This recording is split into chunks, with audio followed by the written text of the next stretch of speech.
If you've ever decided you wanted to start investing, maybe that's one of your goals this year, you might have heard the popular online advice, whether it's on TikTok or YouTube, just buy an index fund, just buy an index fund, just buy S&P 500. So off you go, you went, you downloaded the app and you logged in and opened it, you typed S&P 500 and suddenly you found yourself staring at 47 different funds that all look the same, a bit confusing, you don't know what they do. If that's you, this video is for you. And I'm going to share a cheat sheet at the end that can help you to understand these things quicker without getting overwhelmed. Now, I thought about 4,000 doctors tax efficient investing, and I see that even very smart doctors struggle with this thing. And it's not because investing is complicated. So they go in and they just get overwhelmed. They don't know where to start. That's part of why they come to my classes. Before they come, they watch another video, then another video, and 6 months later, sometimes you haven't even done a single thing. Maybe it turns to 6 years. And here's the irony. Of course, you know doctors. If you're a doctor watching this, you're obviously smart. You can interpret scans, run cardiac arrest, sessions, make life decisions. I am a doctor myself, so we spend a lot of time studying. But when it comes to investing, we get overwhelmed. Okay, we feel like, oh, are we going to make a big mistake? I've been an investor for over 20 years. I'm a former salaried NHS GP, and I'm also the author of the Moneywise Doctor, which was a bestseller on investing and personal finance. In fact, over the last 2 years, I've run about 24 master classes, and I've taught 4,411 doctors tax efficient investing. So what I've seen is that choosing the fund is rarely the problem. The real problem is understanding what you're actually buying and how it aligns with your risk and your goals. But by the end of this video, you understand not just what an index fund is and how it's different from an ETF, but you also understand how to think about diversification to reduce your risk. And I'll also tell you the 4 things I check before investing in a fund and how to stop overthinking and finally get started. If that's what you're here for, let's dive in.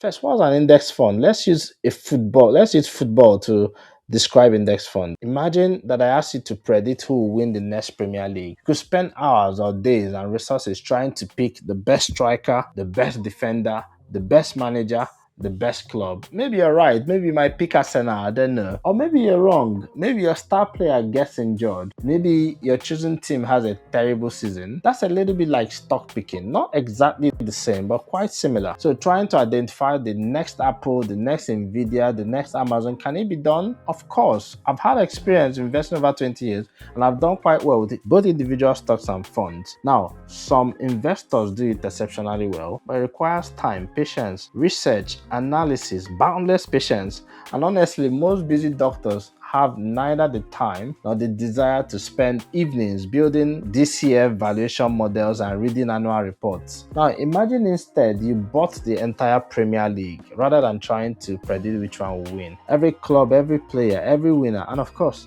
every loser. Now, you no longer need to predict who wins because whichever team wins, you own a piece of the pie, you own a piece of them. That's essentially what an index fund does, especially if it's broad and well diversified. So instead of trying to find the winning company, the ones that are going to do well, you buy the entire basket, thereby reducing your risk. One purchase, you get hundreds, even thousands of companies in that basket. And that's why index funds became so popular since they came out in the 70s. They removed the need to be clever, they removed the need to predict, they removed a lot of human error. You just simply participate in the growth of the businesses. Of course, there's risk, but now diversification is reducing that risk for you. Now, historically, this has been a very remarkably effective strategy. In fact, over long periods of time, most professional managers, they fail to beat their benchmark index, which means that average turns out to be surprisingly powerful. And when average is combined with low costs, tax efficiency, and decades of compounding, average becomes extraordinary. Now, the numbers are all out there if you look at the reports. But why do people still get stuck? Because when you search for index fund, you discover that it's not just one, okay? There are hundreds, thousands, and sometimes they sound identical. You hear things like FTSE 100, FTSE All-World, MSCI World, S&P 500, NASDAQ.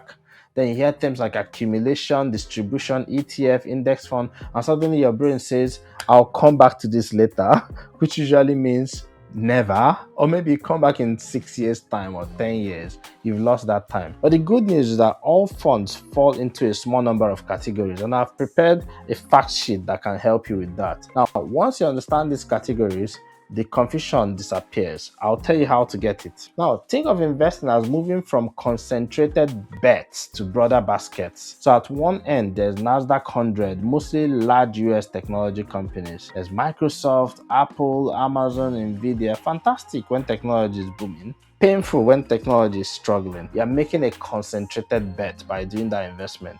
Next, look at things like FTSE 100, largest UK listed companies, the top 100, banks, oil, pharmaceuticals, consumer goods, but still limited to one country, one market. It's more diversified than individual shares, but still relatively concentrated by location or geographical location. S&P 500, the top 500 companies, the top largest companies in the US, is broader, more diversified, but still just one geographical location, one country. So many people think S&P 500 is the world. Yeah, it's quite large. It's a big part of the world market, but it's still limited. It's America, but it doesn't have massive companies like Taiwan Semiconductors. Yes, America is a big country and it's powerful, but it's still one country. Then there's MSCI World. Now you're investing across multiple developing and developed countries. There are thousands of countries. They're like FTSE All-World. They're now looking like a broader perspective. The FTSE All-World looks at both developed markets, emerging markets. There are thousands of companies you can buy with one purchase.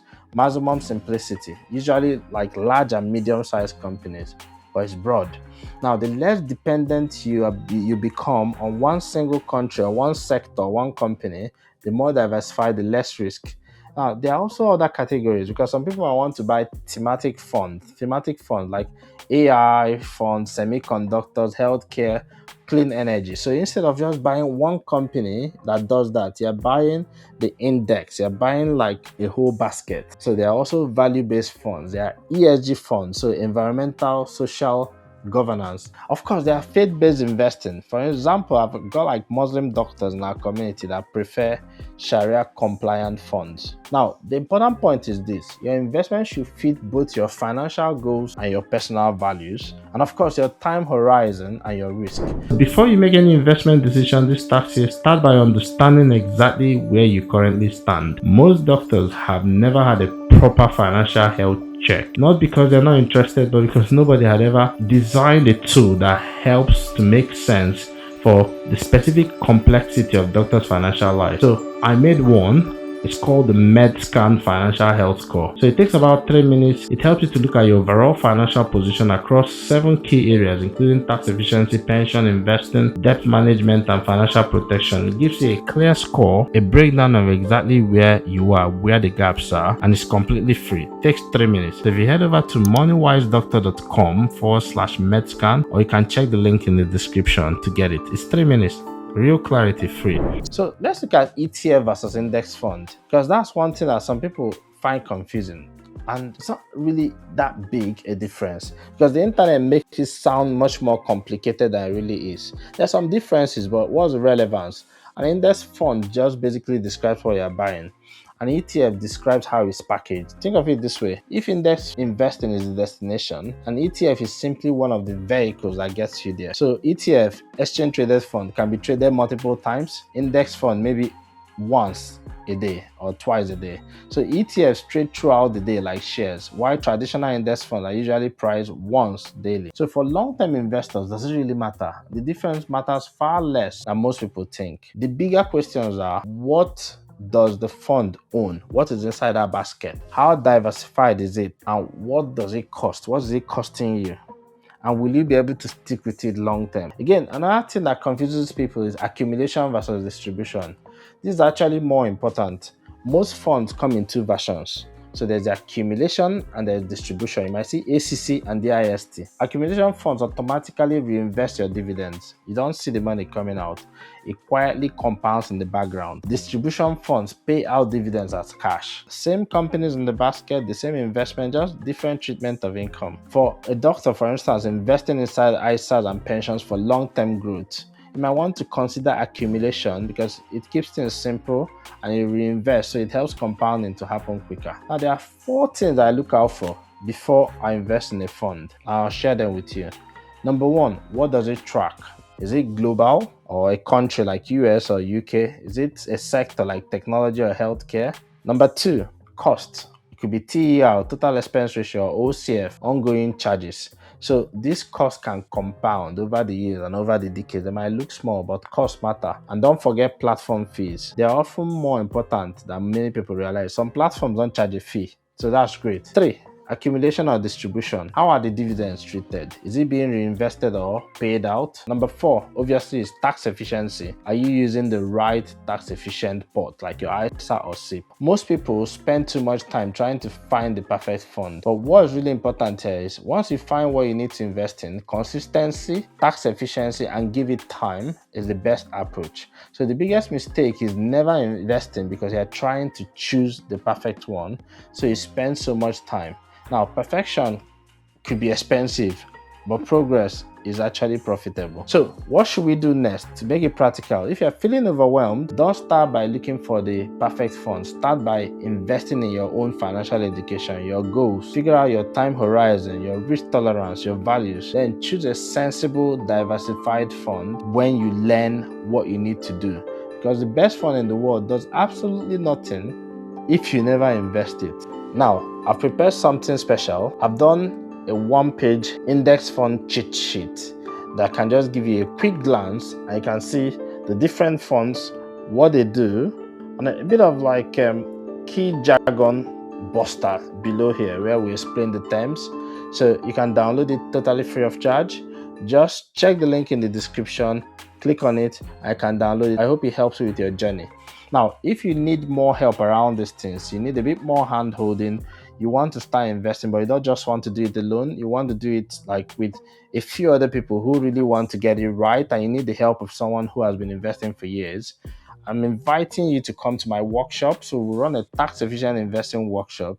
We run a few of them every year. So if you check the link in the description, you will see how to get onto the workshop. I don't know if there are still slots left. I'll be delighted to see you.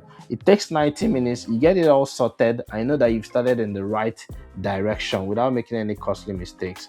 I hope you found the video helpful. Now, if you're thinking about how the whole system fits together, then I've made a video here on the screen that can help you to look at not just investing, not just index fund, but about your SIP, your pension, your taxes, and how they all fit together to make sure that you're not leaking money. All right, go ahead, go and watch it. It's totally free. Enjoy.